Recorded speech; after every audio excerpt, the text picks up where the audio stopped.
Jepang menaikkan anggaran militernya. Ini ada apa ya? Jadi guys, orang sering salah paham soal Jepang. Banyak yang masih mikir kalau Jepang itu negara yang pasif, anti-militer, dan pengen damai selamanya. Masalahnya, itu gambaran Jepang tahun 1950-an. Bukan Jepang hari ini. Faktanya, sekarang itu begini. Jepang secara konsisten itu menaikkan anggaran militernya dan bukan nilai-nilai yang receh-receh. Jadi tahun fiskal 2026 ini, anggaran pertahanannya itu tembus 9 triliun yen.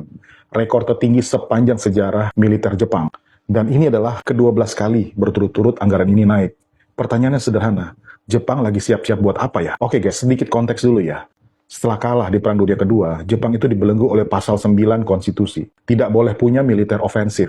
Makanya mereka itu dibungkus dengan istilah yang manis, self-defense forces. Tapi sejak satu dekade terakhir ini, Jepang pelan-pelan keluar dari zona nyaman pasifismenya. Puncaknya tahun 2022, mereka sudah mengumumkan rencana 5 tahun, senilai 43 triliun yen. Targetnya itu jelas banget, pengeluaran militer 2% dari PDB, which is standar NATO. Kalau target ini tercapai, Jepang bakal jadi pembelanja militer nomor 3 di dunia, di bawah Amerika Serikat dan China. Dan ini bukan defensif lagi, ini perubahan doktrin. Sekarang, kita lihat ya, uangnya itu buat apa aja. Rudal jarak jauh, termasuk tipe 12 dengan jangkauan 1000 km. Pembelian Tomahawk dari Amerika, drone dan senjata tidak berawak, pertahanan pantai, keamanan cyber dan ruang angkasa, kapal induk versi Jepang, walaupun tidak mau disebut sebagai kapal induk guys. Ini bukan alat bertahan dari invasi, ini adalah peralatan militer untuk bisa menyerang balik. Kenapa Jepang melakukan ini? Jawabannya ada di peta. Pertama, China. Bagi Tokyo, China itu bukan sekedar rival dagang, tapi dia adalah ancaman strategis utamanya. Aktivitas militer China di Laut Cina Timur, di Senkaku Island, dan tekanan ke Taiwan, itu semua bagi Jepang adalah ancaman eksistensial. Kalau Taiwan jatuh, Jepang tahu rantai logistik mereka, jalur laut mereka, bahkan keamanan nasionalnya ikutan goyah. Makanya Jepang fokus ke rudal-rudal jarak jauh dan pertahanan maritim. Ini bahasa halus untuk bilang, kalau konflik ini pecah, kami juga pengen bisa menyerang balik.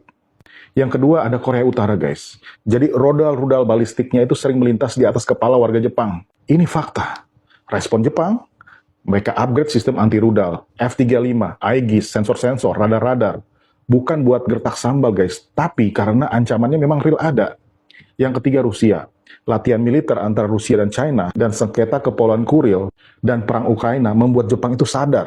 Dunia sedang masuk fase instabilitas jangka panjang. Dan Jepang tidak mau lagi bergantung penuh pada Amerika. Ya memang Amerika itu tetap penting. Bahkan nih Amerika sendiri yang secara terbuka ngasih tahu Jepang supaya mereka belanja militernya itu dinaikkan. Tapi yang menarik, Jepang sekarang bukan cuma nurut-nurut aja. Mereka itu menyiapkan kemandirian strategis. Ini bukan militerisasi sembrono guys.